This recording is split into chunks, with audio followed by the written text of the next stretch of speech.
So today I'm going to be talking about gluteus medius and strengthening the hip muscles, okay? Gluteus medius is the muscle on the side of the hip, okay? It's part of the gluteal complex, all right? So gluteus medius, gluteus maximus, gluteus minimus is under medius, and they do a very similar action. So we'll actually be strengthening gluteus minimus as well, all right?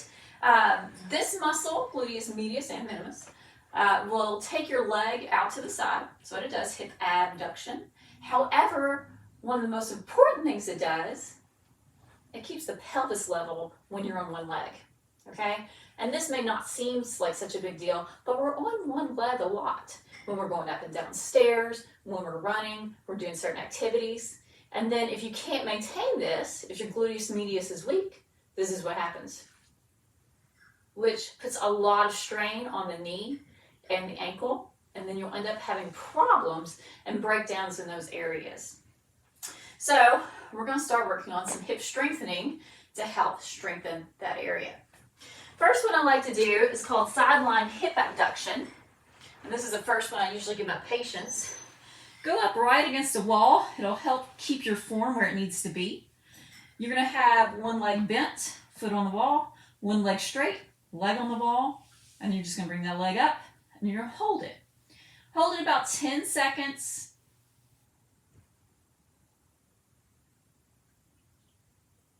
Bring it down and do that 10 times. If it's very hard, take a break in the middle and then do 5 more. If it's too hard to do all 10, do 8, do 6, and work up to 10.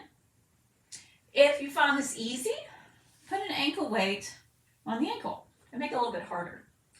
All right, so I would do that 10 seconds, 10 times. You can do it 1 or 2 times a day. The next exercise that I like doing are fire hydrants, okay? So you'll be on your hands and knees. You're gonna have a nice flat back. And then you're going to just open up the hip and close it. Just like that. Don't bend the back, don't rotate the back, just move the hip. It'll go out not very far. Okay, there's only about 45 degrees of hip abduction, so you're not going to bring that leg out of time. And you're going to do about 20 or 30 and a couple sets of those. If 20 or 30 is pretty easy, grab yourself a band, one of these nice loop bands. Put it around your knees. Go back into that hands and knees position. Do it again. It just adds a little resistance. All right. And since we already have our band around our knees, we're going to go to our next one, which is going to be sidestepping. So sidestepping is going to go into, again, that hip abduction motion to strengthen those gluteus medius. You can either have the band right above the knees. It'll make it a little bit easier because it's closer to the center of the body. Or you can bring it around the ankles. And that's going to go farther from the center of the body and make it a little bit harder. Okay? And you can also play around with different bands and different resistances. This one, I like to have a little bit of a mini squat so we can get our quads involved a little bit too. Have the knees pointing towards the middle toes, but definitely not past. You're going to keep your trunk upright and not moving. Hands on hips. Take a little side step. And you want to go over maybe 10, 12 steps. I'm not going to go over too far or I'll walk out of the picture. And then go the other way. So when I'm going this way, I'm working this hip. And when I'm going the other way, I'm working this hip. So I would do like 10 or 12 steps, maybe 3 or 4 reps each, till your glutes feel nice and fatigued. Oh, I'm going to put this back on. We're not done. These are immeasurably helpful and useful. Next one we're going to do is a squat at the wall.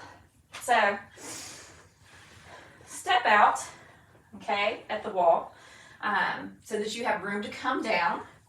You want your knees preferably over your ankles. The reason I have this band around my knees, and to be honest, I could probably have a stronger one, I'd probably get an increased resistance one for this one. But I want my legs pulling out, because what this will do is it'll help activate my gluteus medius. I don't want to go into a squat like this. That is, my hip muscles aren't really working at all, and it's putting my knees into a valgus or kind of a knock-kneed posture here and putting a lot of force through the knee joint itself. So I'm going to put a band around my legs to allow my hip abductors something to do and cue me to actually use them. All right, so I'll go down into my squat. I'll have my back up against the wall. My knees are pointing towards the middle toes. Knees are hopefully over the ankles. And from here, I'm just going to sit back. Now, I could sit here and let these quads cook for a little bit, 30 seconds to a minute. If I did that, I'd only do this a few times. If you can't handle that or just don't want to, you could go down for 5 seconds, do 2 sets of 10. You could go for 10 seconds, do 10 reps, and you can vary it up. Okay, and I would do that 1 or 2 times a day as well. The last exercise I have for you are just some lunges. Okay, so lunging you can do statically, just going up and down. You want to take a nice big step. Okay, knee going towards middle foot, toes pointing towards this knee, everything facing forward, and then going down. And knee going over ankle. You don't have to go all the way down to your knee if you don't feel comfortable doing that or it hurts. And just going up and down like this. I like to call this a carousel lunge because it's like a carousel horse going up and down. And you do 10 to 15 and then switch sides.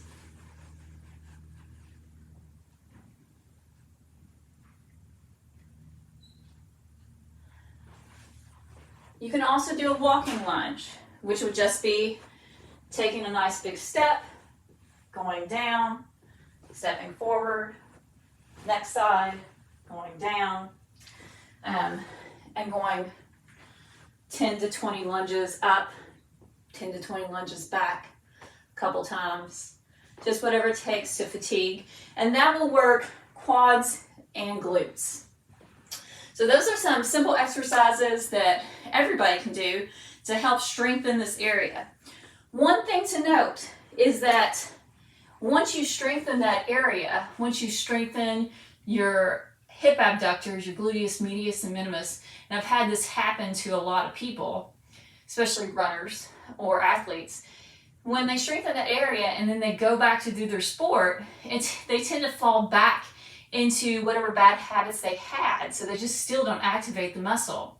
So if you're a runner and you're having problems because your hip abductors are weak, you still need to think about actually using them when you're running, or else you'll fall back into those bad habits. So you have the hip abduction strength now that you've worked on it, but now you actually have to implement it into your activity. So when you're running, think about your pelvis. Is it dropping? Think about your glutes. Are you activating them? And if you're not, squeeze them. Activate them while you're actually doing the activity. And that's all I have for you today.